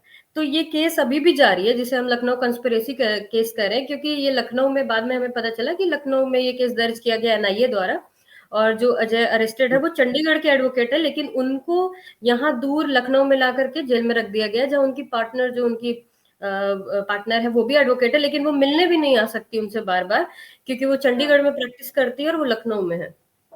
तो मतलब एक जो पूरा फ्रेंजी ये क्रिएट कर रही है मोदी गवर्नमेंट, जो जानबूझ करके है। और जिस तरह से एक उन्होंने मोदी जी ने एक बात कही है एक साल इसी फरवरी में पार्लियामेंट में, कि जो अर्बन नक्सल है वो अपने पैर पसार रहे हैं, शहरों की ओर बढ़ रहे हैं और पॉलिटिकल पार्टीज में भी घुस चुके हैं। ये उन्होंने कांग्रेस की तरफ टारगेट करते हुए कहा। तो इससे समझ में आता है कि वो एक ऐसा माहौल बनाना चाहते हैं कि बीजेपी से इतर जितनी पार्टियां हैं, जितने लोग हैं जो विरोध रखते हैं, वो सभी लोग अर्बन नक्सल हैं, उनको टारगेट करने की जरूरत है। और आम जनता में ऐसा माहौल बनाया जा रहा है कि ये बेहद खूंखार लोग हैं, इनको कंट्रोल नहीं किया गया तो पूरे देश को जो है इस्लामिक राष्ट्र बना देंगे और तरह तरह की चीजें कि जो और मोदी सरकार जो विकास के तमाम देश हित में कार्य कर रही है उसको करने नहीं देंगे। बिल्कुल बिल्कुल। और इसमें सबसे इम्पोर्टेंट बात है कि मोदी जी ने कहा कि सिर्फ वो और उनके अलाइज जितनी पार्टियां हैं वो वास्तव में कॉन्स्टिट्यूशन को मानने वाले लोग हैं, बाकी जो लोग हैं वो कॉन्स्टिट्यूशन का बस नाम जपते हैं। ये पार्लियामेंट में वो कह रहे हैं। तो हम समझ में आता है कि वो कैसे एक माहौल हर सेक्शन के लिए बना रहे हैं। जैसा मनीष जी भी कह रहे थे कि जैसे उनको टारगेट किया गया क्योंकि वो मुसलमान बस्तियों में जाके काम कर रहे थे, उनसे मिल रहे थे, और पीएफआई के नाम पे एक जो माहौल बनाया गया कि ये अभी 2 टर्म इस देश में आप देखिएगा सबसे ज्यादा चल रहा है, या तो टेररिस्ट या तो माओविस्ट। अगर आप मुसलमान हैं या मुसलमानों के बीच जाते हैं, आप उनसे बात करते हैं, उनके ऊपर जो दमन है उसके खिलाफ आवाज उठाते हैं, तो आपको टेररिस्ट कहा जाएगा। आप बाकी किसी और मुद्दे पे बोलते हैं तो आप माओविस्ट कहे जा सकते हैं। और इन दोनों का जहां आप पे ऊपर कोई भी ब्रांडिंग हुई तो इस तरह का माहौल बनाया गया है कि चाहे वो हमारे बुद्धिजीवी वर्ग हो, पत्रकार वर्ग हो, कोई भी वर्ग हो, आपको अछूत समझने लगता है कि इनसे दूर रहो, ये ऐसे लोग हैं, ये इनके साथ हम जाएंगे तो दिक्कत होगी। जैसे मनीष जी अभी कह भी रहे थे कि हमारे संगठन के साथियों को मनुस्मृति जलाने पे उनको जेल भेज दिया गया। आपको बता दूं कि बहुत सारे पत्रकारों ने हमसे माफी मांगी कि माफ करिएगा कि हम आपकी बात रिपोर्ट नहीं कर सकते, क्योंकि एटीएस और एनआईए जैसे एजेंसी हमारे पीछे पड़ जाएंगी क्योंकि आपके ऊपर रेड हुआ है। ऐसे लोगों ने हमसे माफी मांगी, पत्रकारों ने। तो ये सोचने वाली बात है कि पत्रकार डर रहे हैं, कोई प्रोफेसर नहीं साथ आना चाहते, प्रोफेसर डर रहे हैं, लोग डर रहे हैं। तो एक जो माहौल पूरा बनाया गया है ये अर्बन नक्सल के नाम पे, उसका असर इतना ज्यादा है कि भीमा कोरेगांव केस में जिस तरह से उन लोगों ने एक फर्जी लेटर के आधार पे इतने लोगों को जेल रखा, आज भी लोग जेल में हैं और उनको बेल नहीं दी जा रही, ट्रायल भी शुरू नहीं हुआ और बेल भी नहीं दी जा रही है। तो एक जो पूरा डर का माहौल बनाया गया है कि या तो आप चुप हो जाओ या तो हम आपको जेल भेजेंगे। तो यही पूरा माहौल चल रहा है इस पूरे देश में। और जैसे अमित शाह ने एक डेडलाइन दे रखा है कि हम मार्च 31 2026 को पूरे देश से नक्सलवाद खत्म कर देंगे। तो एक तो वो जंगलों पे हमला कर ही रहे हैं, जो वहां के संसाधन है उसको लूटने के लिए ढेर सारे फोर्सेस डिप्लॉय हो ही रहे हैं। और जो उसका विरोध करने वाले या इस मोदी गवर्नमेंट और जो आरएसएस के जितने भी एजेंडे उसका विरोध करने वाले लोग हैं उनको शहरों में टैकल कर रहे हैं तरह तरह के ड्रैकोनियन लॉज के थ्रू, यूएपीए के थ्रू, या जो अभी महाराष्ट्र में लाया जा रहा है। अब ये सवाल हम मोदी सरकार से पूछना चाहते हैं कि जिस सीआरपीएफ ने एक 6 महीने की छोटी सी बच्ची को गोली मार दी थी 1 जनवरी 2024 को, वो कौन सी माओवादी थी या वो कौन सी अर्बन नक्सल थी? वो दुधमुही बच्ची 6 महीने की बच्ची थी, उसको गोली मार दी गई। न जाने कितने आदिवासी एक्टिविस्ट, सुनीता पोट्टाम से लेकर रघु मिडियाम से लेकर के सरजू टेकाम, और वो जेल में है। तो जो भी इस सरकार के खिलाफ बोल रहा है उसको ये सरकार टारगेट कर रही है, अलग अलग उसके लिए ब्रांडिंग बना रही है। और जो लोग जो स्टूडेंट हैं, जैसे हम लोगों से भी सवाल किया गया कि आप किसानों के साथ क्यों जाते हो, आप आदिवासियों के आंदोलन में क्यों जाते हो, आप इस फला कार्यक्रम में क्यों गए? तो हमने जवाब दिया कि हम एक पढ़ने लिखने वाले, एक संगठन चलाने वाले लोग हैं, हमें पता है कि हमें कहाँ सच के साथ खड़ा होना है, कहाँ गलत को गलत कहना है। तो वो चाहते हैं कि इस देश में लोग जो है, जनता जो है, सच को सच कहना बंद कर दे, गलत को गलत कहना बंद कर दे। तो ये एक जो माहौल बन रहा है, मोदी गवर्नमेंट हो, चाहे उत्तर प्रदेश में हो चाहे महाराष्ट्र में हो, हर जगह अलग अलग कानून लाए जा रहे हैं जो जनता को अलग अलग तरीके से परेशान करें। तो यही माहौल पूरे देश में जारी है। लेकिन जनता तो जनता है, वो चुप तो होगी नहीं। आज हम जैसे लोग जो यहाँ पे बैठे हैं वो इन सब धमकियों के बावजूद, इन सब डर के बावजूद तमाम दमन झेलते हुए भी लड़ रहे हैं और आगे भी लोग लड़ते ही रहेंगे। जी, हमें साकिब ने ज्वाइन किया है और संजीव चंदन भी हैं, मतलब कि उस समय जब हम इंट्रोड्यूस कर रहे थे तब तो आप दोनों ही का स्वागत है। हम फिर आप लोगों के पास भी आएंगे बात करने के, लेकिन पहले विनय के पास अभी चलते हैं। और जो अभी अमित शाह ने जो छत्तीसगढ़ में दौरे पर है और नक्सलवाद को लेकर जिस तरह से मुख्य धारा में लाने की बात, और थोड़े नरम नरम शब्द हैं मुसलमानों को लेकर के भी, जिस तरह का दमनकारी रवैया रहा है, और सबसे ज्यादा जो है मतलब अब खालिद इमाम का और सरजिल इमाम और खालिद का जो है, उमर खालिद का, इन सब का देख रहे हैं आप, है ही जिनको अर्बन नक्सल के तहत बोल करके इनको भी जो है ग्रिल किया गया, या अभी तक जो है वो झेल रहे हैं, मालूम ही है। तो आप इसको क्या मान रहे हैं, शिफ्ट, ये अचानक का शिफ्ट मुसलमानों को लेकर के भी जो ये सरकार है, एक तो जो कानून के स्तर पे जो करना है वो कर रहे हैं साथ में, लेकिन इसके साथ साथ में जो एक इमेज बना रहे हैं अभी मुख्य धारा में लाने की, और यहाँ तक का बयान कि मतलब एक नक्सल के मारे जाने पर दुख सभी को होता है, इस तरह की जो है इमोशनल बातें, भावनात्मक बातें मतलब अमित शाह से सुनना, ये किस तरह का शिफ्ट आप इसको देख रहे हैं, और मतलब इसकी रणनीति, इसके पीछे की राजनीति को आप कैसे आंक रहे हैं, उसका आकलन कैसे कर रहे हैं? धन्यवाद मनोरमा। देखिए, वो अंग्रेजी में एक कहावत है ना, give dog a bad name and then kill him.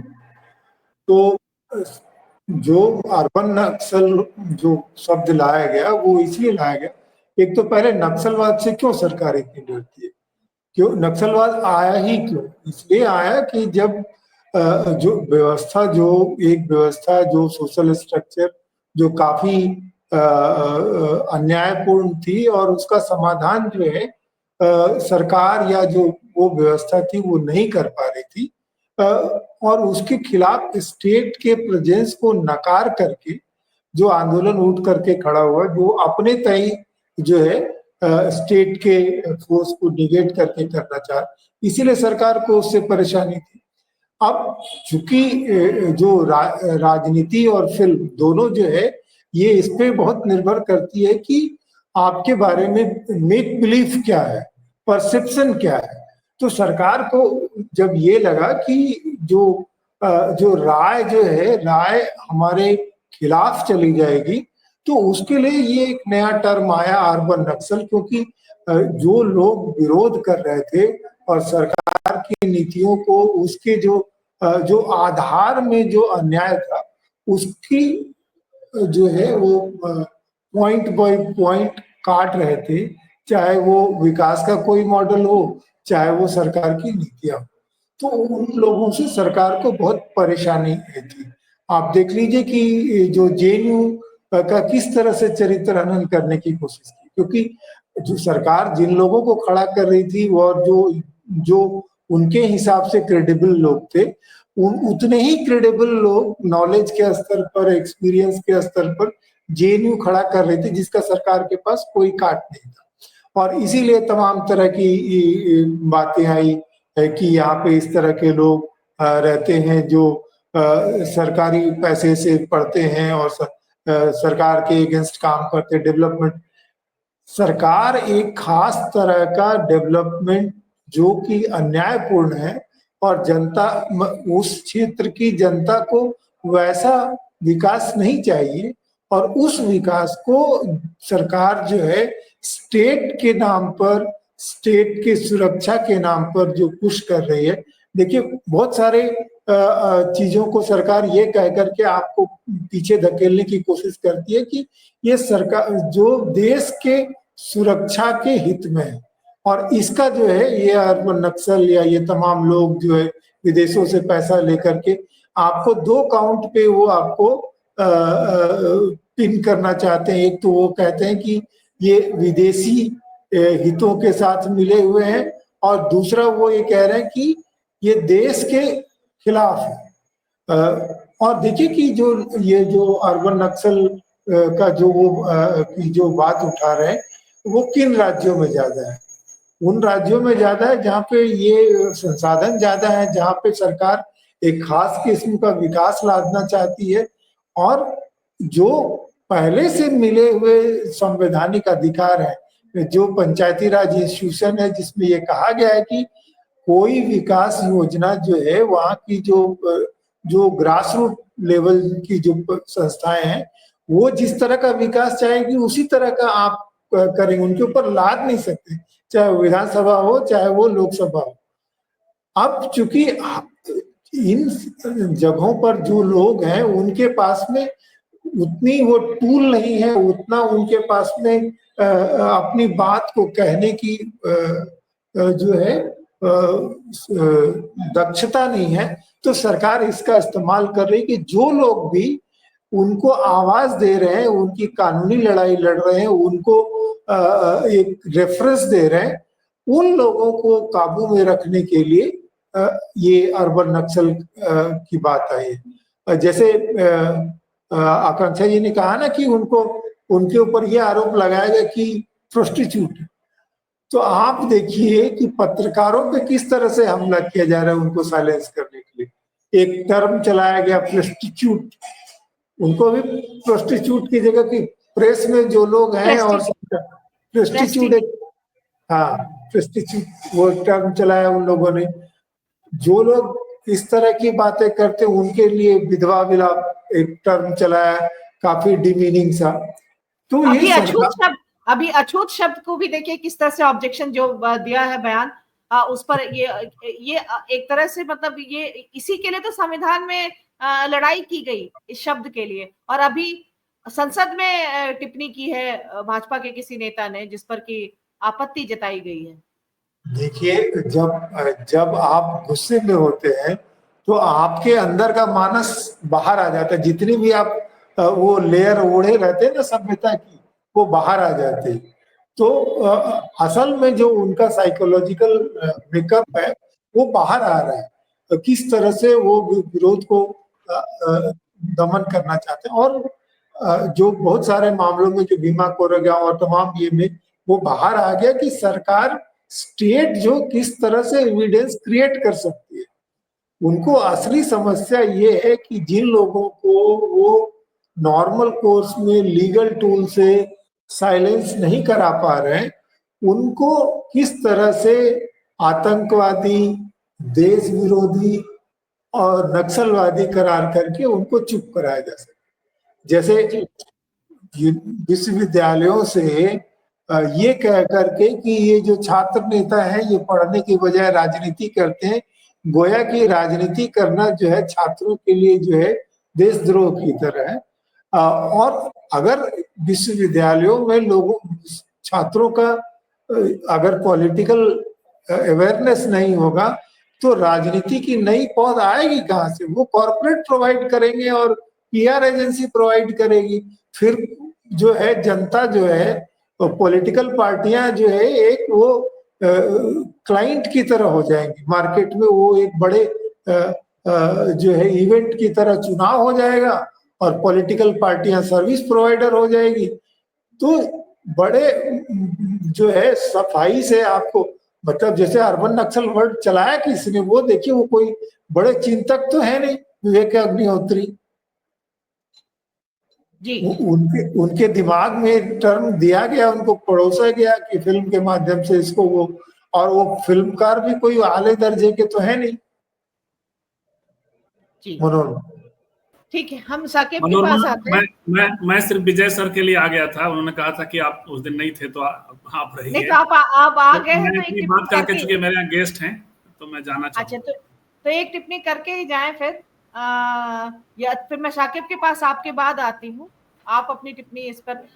ये भी है देखिए अमित शाह का ये जो बयान है वो बोल रहे कि आप अगर माओवादियों से अपने गांव को मुक्त कर देंगे, छत्तीसगढ़ में जब ये बात कर रहे हैं उनके बयान में कुछ बहुत नोट करने वाली चीज है। एक तरफ बाकी देश से अलग इतने रेग्रेसिव कानून की है ही कानून एक तो ये महाराष्ट्र में इस कानून की जरूरत क्यों? और अब छत्तीसगढ़ में हम देखते हैं अर्बन नक्सल और नक्सल को लेकर के इनका जितना घृणात्मक और उस तरह का रवैया रहा है, जो भी इनके टर्म है अंधभक्ति, राष्ट्र विरोध और ये देशद्रोह, ये तमाम चीजें वहां पर वो कॉइन करते हैं। तो लेकिन फिर अब वो बोल रहे हैं कि जो गांव अपने आप को इनसे मुक्त कर देगा माओवाद से या माओवादियों से, तो उसको 1 करोड़ रुपया विकास के लिए दिया जाएगा। इसके अलावा उन्होंने ये भी कहा है कि हम मतलब विकास कर रहे हैं और इस विकास में जो है वो हथगोला नहीं और जो विस्फोटक होते हैं उनका नाम की मतलब ये सब नहीं, कलम चाहिए। तो आप सोचिए, जो कलम वाले को पहले नक्सल कह रहा, अर्बन नक्सल, अब अमित शाह छत्तीसगढ़ में जब नक्सली लोगों को मुख्य धारा में ला रहे हैं तो बोल रहे हैं हथगोला नहीं, विकास जो है वो कलम थामने से होगा। कैसे इसको डिकोड किया जाए? और इधर महाराष्ट्र में जो उनके सबसे चहेते मुख्यमंत्री हैं, उनका ये नया कानून, मनोरमा, वो यही तथ्य कि वो 1 साल में वो 26 में बोल रहे कि खत्म कर देंगे अर्बन नक्सल को, तो उसके लिए वो कोई डायलॉग मंच तो नहीं बना रहे ना। वो ऐसा तो नहीं कर रहे हैं कि भाई उनको हम जो है उनसे बातचीत करेंगे और उनकी जो भी शिकायतें हैं और विकास योजनाओं के माध्यम से उनको जो हिंसक से अहिंसक बना दें। ये टाइम लाइन सेट करना ही है कि उनको साइलेंस करना है जी। तो इसलिए तो हम इन सारे विरोधाभासों को दर्ज कर रहे हैं, और जब ये खबरें नजर से गुजर रही, उनके बयान गुजर रहे हैं, तो तमाम वो पीछे की बातें आई और हमने आज इस पे चर्चा आयोजित की। संजीव जी। जी बिल्कुल। तो देखिए, वो यदि कलम की बात अब कर रहे हैं अमित शाह, तो उनको इनकी तरह का कलम थोड़ा ही चाहिए, वो क्या सोनी सोरी की तरह। मतलब कलम का मतलब है कि आप जो है अब वहां वो रह करके यदि पढ़ रही हैं, पढ़ा रही हैं या दूसरे, तो वो तो उनको नहीं चाहिए। बल्कि वो जो अभी जो हो रहा है महाराष्ट्र में देवेंद्र फडणवीस को लेकर के मेरी निजी राय इस तरह से बनी कि मतलब एक व्यक्ति के तौर पे भी आप एक आइडियोलॉजी के फ्रेम में काम करते हैं, आप उस आइडियोलॉजी के सीएम हैं, तो अच्छी बात है, करिए। लेकिन कैसे कोई ऐसा कर सकता है मनोरमा कि साथ खेलने खाने वालों को भी आप फर्जी फॉल्स केस में नक्सली करके उठवा लें? नागपुर से जब लोग उठवाए गए थे तो ये तो वो लोग होते थे ना जो देवेंद्र फडणवीस को देवेंद्र कहते हुए और गडलिंग को क्या गडलिंग वाली बात करते हुए देवेंद्र वहां खड़े हुए होंगे। वही विधायक, वहीं से विधानसभा में विधायक बने और ये हुआ, और कोई ऐसी राइवलरी नहीं थी।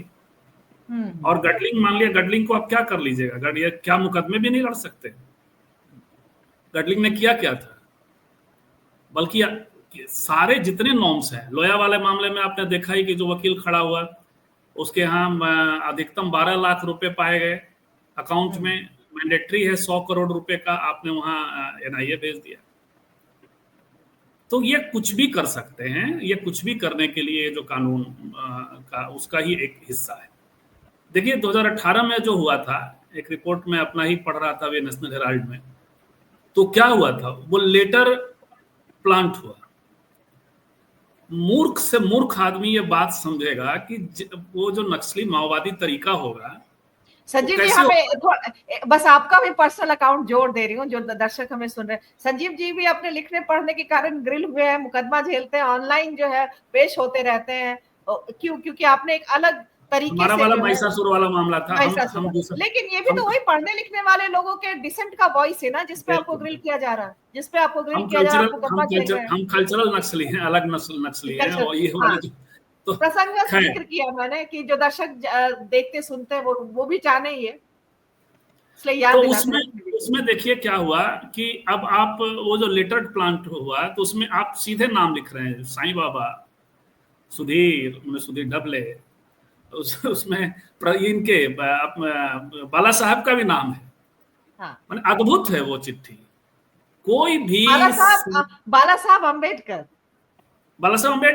और ये सब बाला साहब ठाकरे ना समझ ले लोग, बाला साहब अम्बेडकर की, प्रकाश अम्बेडकर जी को, प्रकाश अम्बेडकर की बात कर रहा हूँ। हाँ। तो प्रकाश करके, वहां नाम प्रकाश करके है।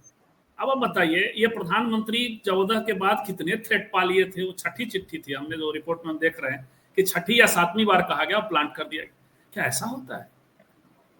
क्या सीधे नाम से कोई इस तरह के संदेश भेजे जा सकते हैं?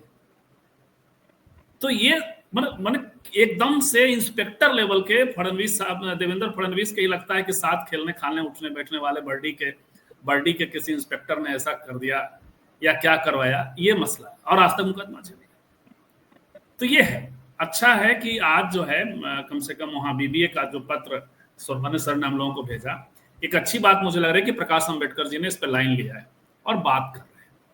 थोड़ा हम इस पर कई बार अपने लोगों को भी, इसलिए मैं बार बार टोकता रहता हूँ, मनीष जी को याद दिला दूं, यदि आकांक्षा को और सबको याद दिला दूं कि ये हुआ, ये उस समय बहुत से महाराष्ट्र के लीडर्स ने इसके खिलाफ बोला कि आप टारगेट मत करिए, क्योंकि ऐसे ऐसे नाम थे ना कि वो जो अलग तरीके से, इवन इनके मंत्री ने भी, रामदास जी ने भी उसको कहा कि आप सबको माओवादी करके आप मत टारगेट करिए, अम्बेडकराइट्स को नहीं परेशान करिए। स्टेटमेंट आया था, मैंने वहां कोट किया हुआ है।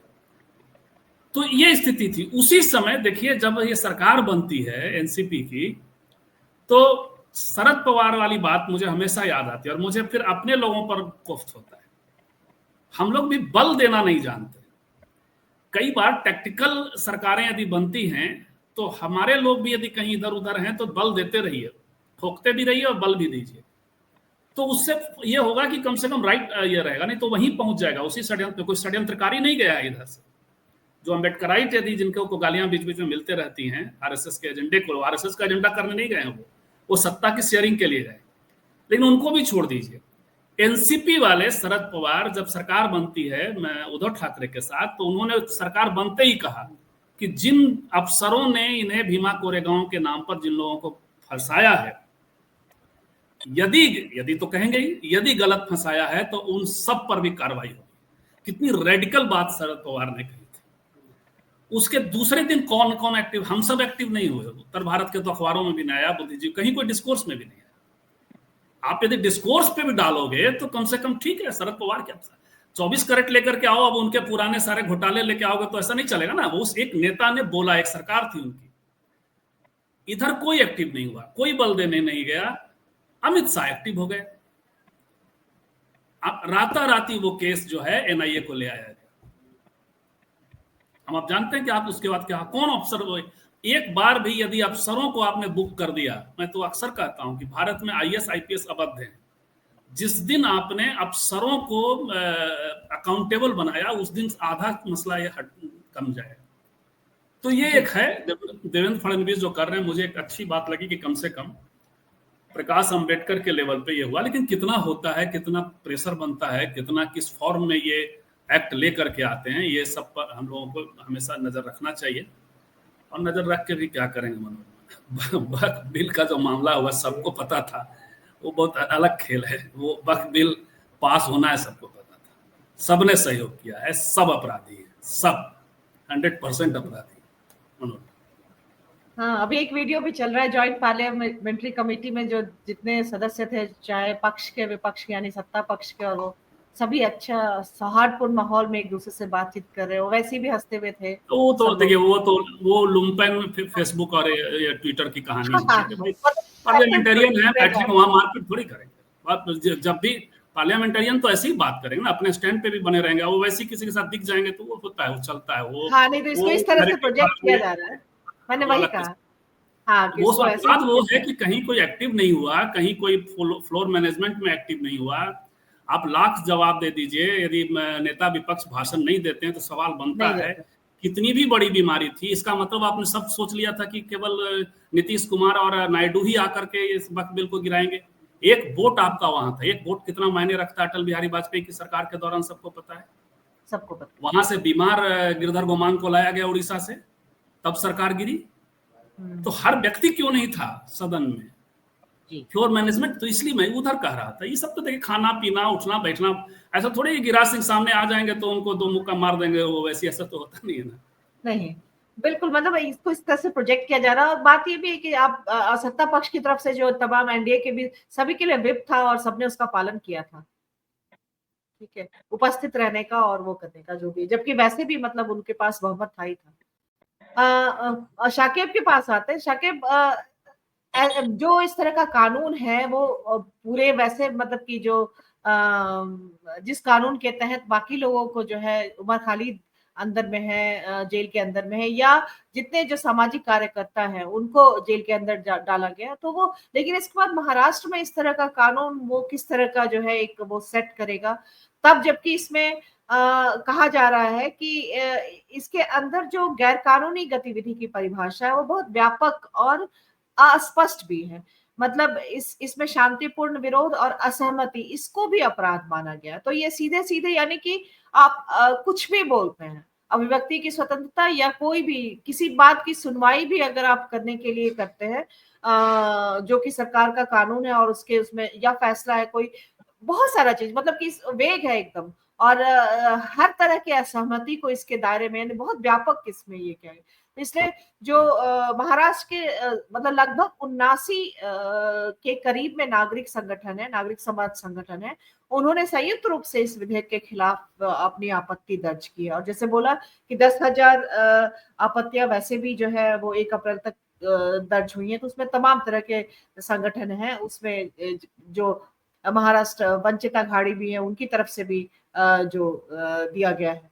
तो ये सब कुछ, और पत्रकारों को भी जो है ये असीमित अधिकार सरकार को दे रहा है, महाराष्ट्र सरकार को, जिसमें पत्रकार किसी भी किस्म का अगर वो रिपोर्ट करते हैं, वो एक एक लाइन के लिए उनको ग्रिल करने का संभवतः उनको अधिकार दे रही है। तो ये मतलब पूरी तरह से किसी भी सरकार के खिलाफ लिखना बोलना ये सब कुछ इसमें आ रहा है।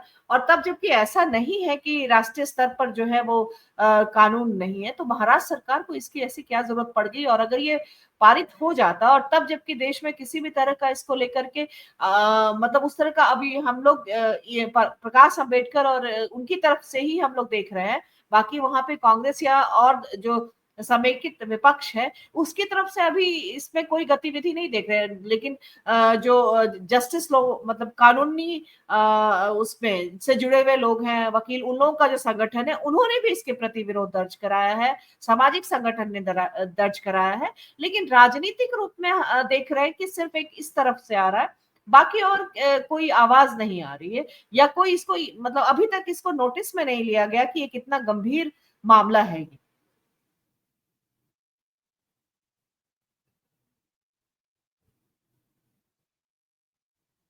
अनम्यूट कर लीजिए साकिब। आवाज आ रही है? हाँ, अब आ रही। मैं बशीर बदर के एक शेर से अपनी बात शुरू करता हूँ। खुदा हमको ऐसी खुदाई न दे कि अपने सिवा कुछ दिखाई न दे, गुलामी को बरकत समझने लगे, असीरों को ऐसी रिहाई न दे, अभी तो बदन में लहू है बहुत, कलम छीन ले रोशनाई न दे। तो ये जो अंतिम पंक्ति है, अभी तो बदन में लहू है बहुत, कलम छीन ले रोशनाई न दे, ये हमारे जैसे लोगों के लिए है, जिसमें आकांक्षा भी है, मनीष भाई भी हैं और वो तमाम लोग हैं।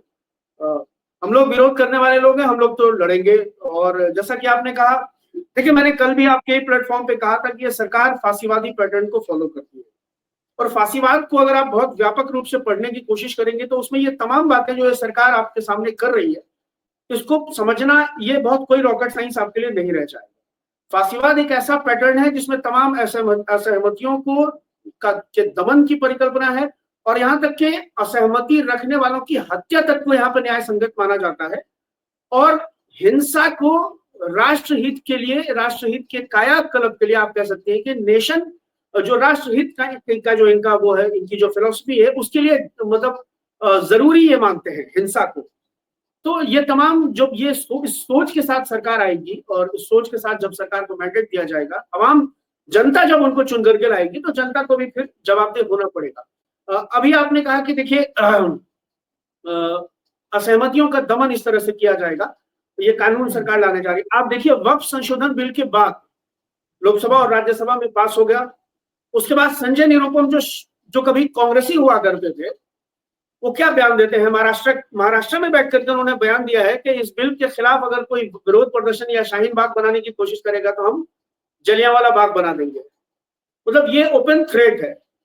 यही बात हमारे बिहार के उप मुख्यमंत्री विजय सिन्हा जी ने भी कहा है कि जो इस कानून को नहीं मानेगा वो राष्ट्रद्रोही है, उसको जेल भेजा जाएगा। मतलब इस संविधान में जो आपको मौलिक स्वतंत्रता दी गई है असहमति दर्ज करने की, विरोध प्रदर्शन करने की, अच्छा आपने कभी 2-4 साल 10 साल पहले कभी देखा है क्या फलस्तीन के लिए भारत हमेशा एक सॉफ्ट कॉर्नर रखता रहा है, और हमेशा इस देश में जब भी इजराइल ने फलस्तीन का दमन करने की कोशिश की है, सोशल एक्टिविस्ट हो, पॉलिटिकल एक्टिविस्ट हो, उन्होंने आंदोलन किया है, उसके झंडे लेकर के निकले हैं और इजराइल के खिलाफ प्रदर्शन किया है। आज उत्तर प्रदेश और जो बीजेपी रूल्ड स्टेट है, वहां क्या हो रहा है कि फलस्तीन के समर्थन में फलस्तीन का झंडा लहराने के आरोप में आप पर केस दर्ज किया जा रहा है। पहले तो पाकिस्तान का झंडा लहराने के आरोप में केस दर्ज होता था, अब आप फलस्तीन का झंडा भी नहीं लहरा सकते।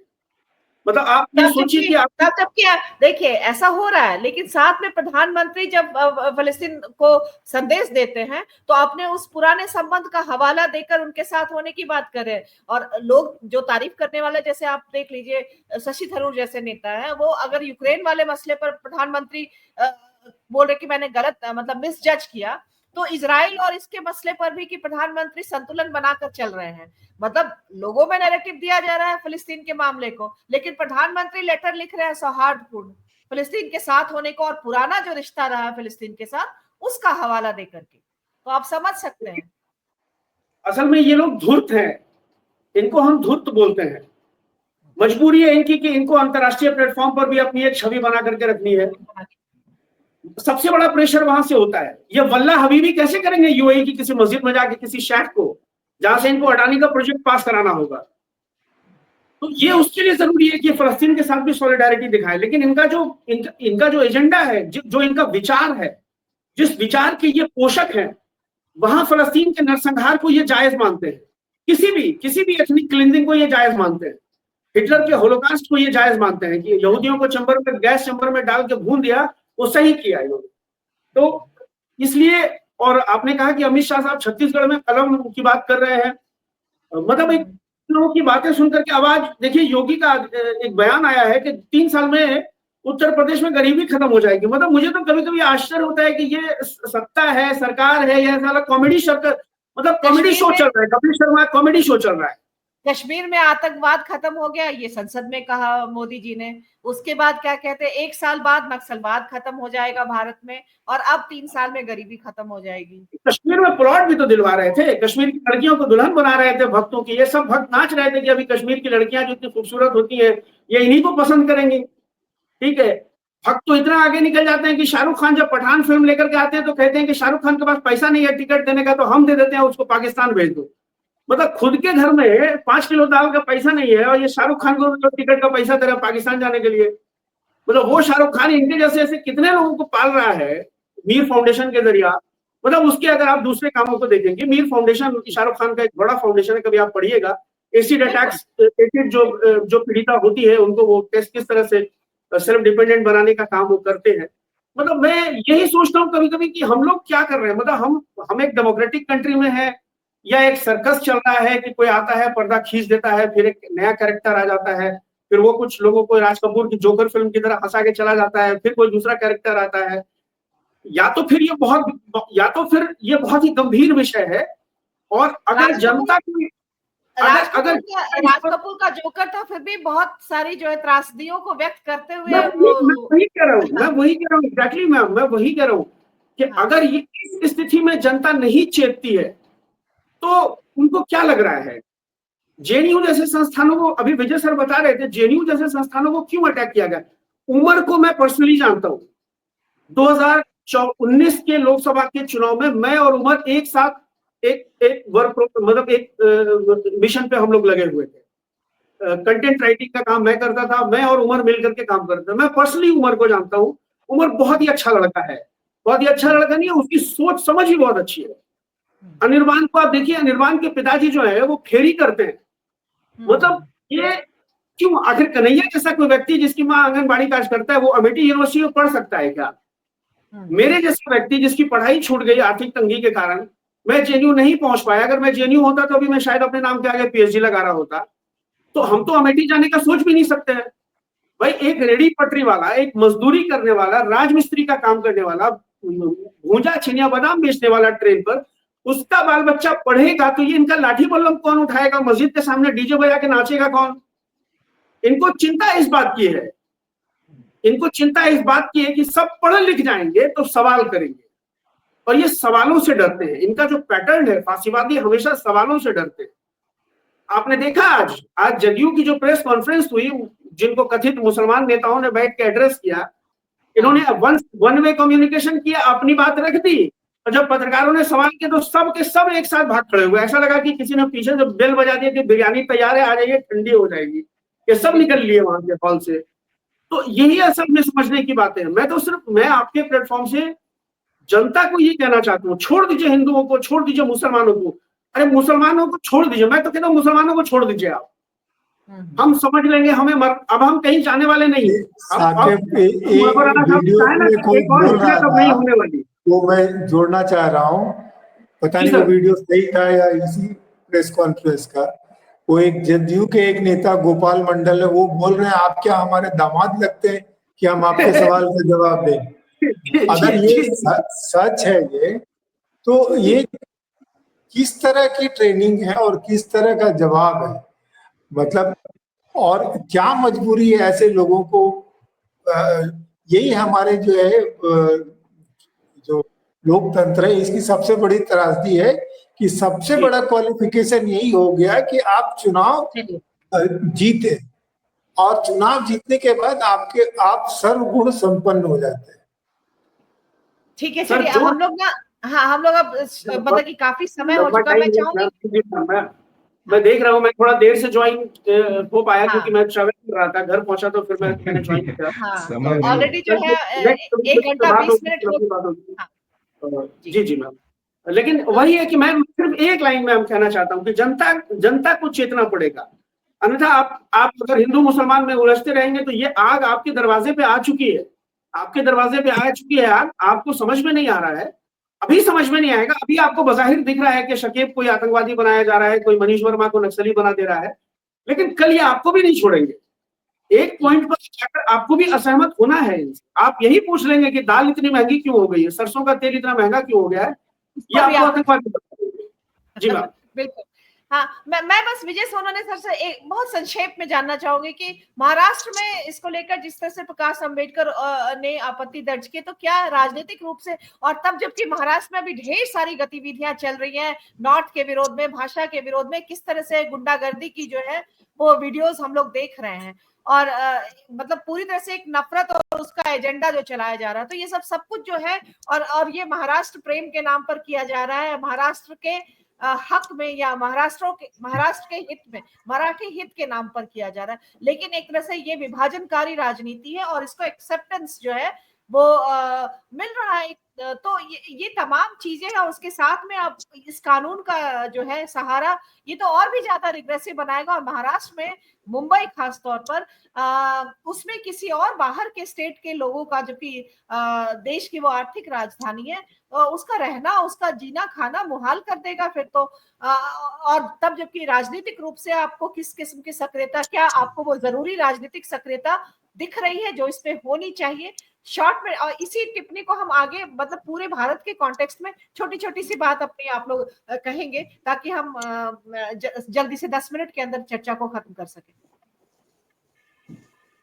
इस बारे में मैं कहना चाहूंगा कि कॉन्स्टिट्यूशनली सेंसिटिव जो अम्बेडकरी समाज है वो अपने हक के बारे में बहुत जागरूक है और उसके ऊपर आंच नहीं आने देना, वो पूरी कोशिश करेगा कि उसके ऊपर आंच ना आए।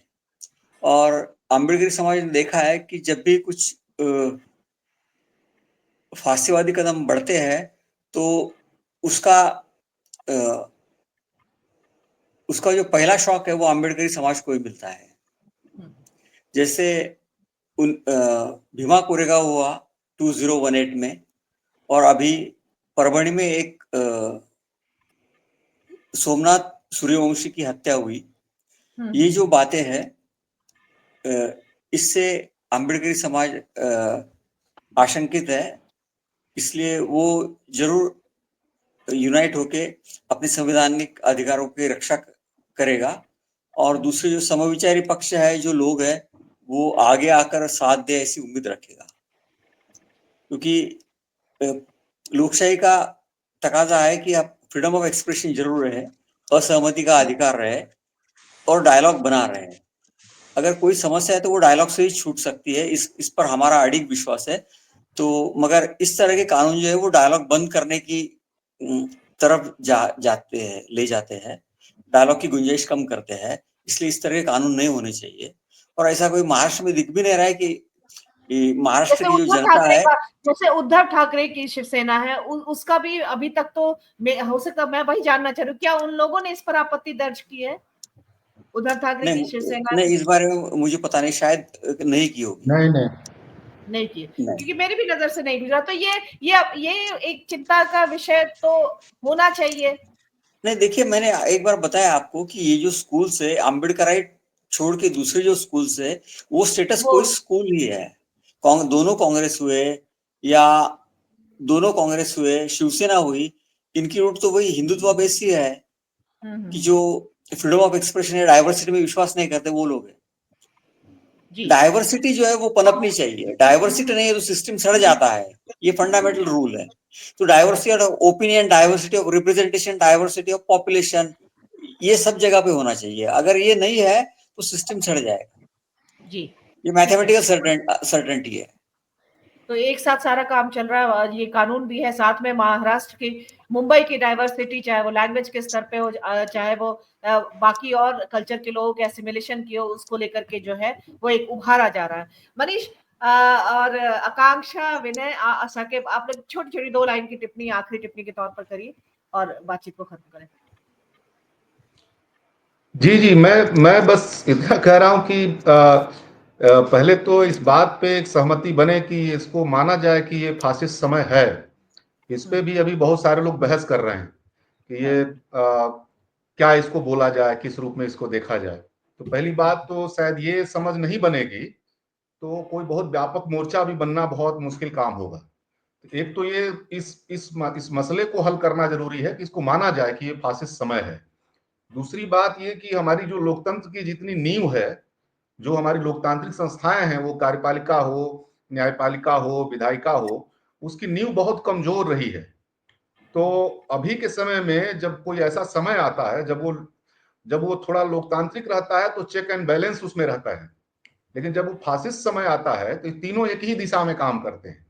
तो आज जो समय है, ये आप देखेंगे कि ये जितनी संस्थाएं हैं, इस मामले में ये आरएसएस ने इन सारे सत्ता के जितने ये तंत्र हैं, जिनको हम लोकतांत्रिक संस्थाएं बोलते हैं, उनको एक दिशा में ओरिएंट कर दिया है।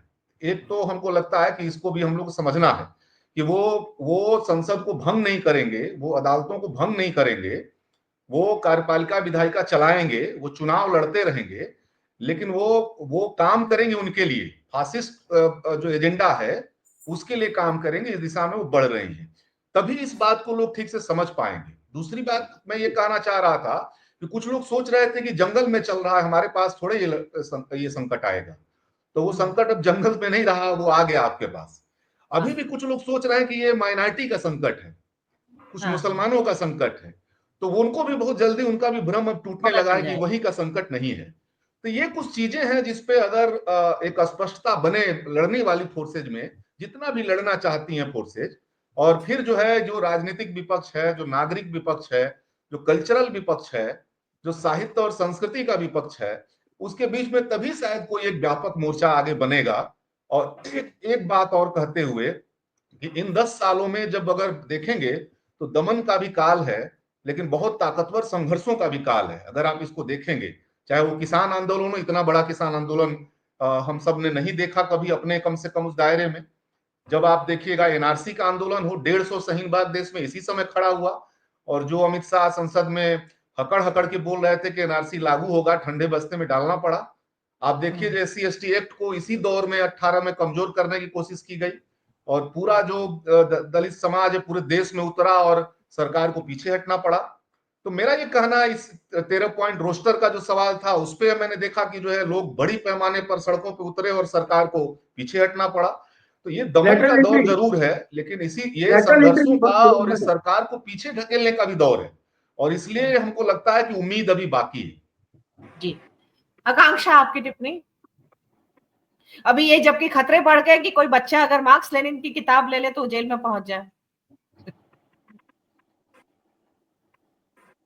अनम्यूट करिए। अब और क्या, अब बाबा साहब अम्बेडकर की एनिहिलेशन ऑफ कास्ट भी दिख जाए तो मनुवाद के हिसाब से वो एकदम उसके विरोध की किताब होगी।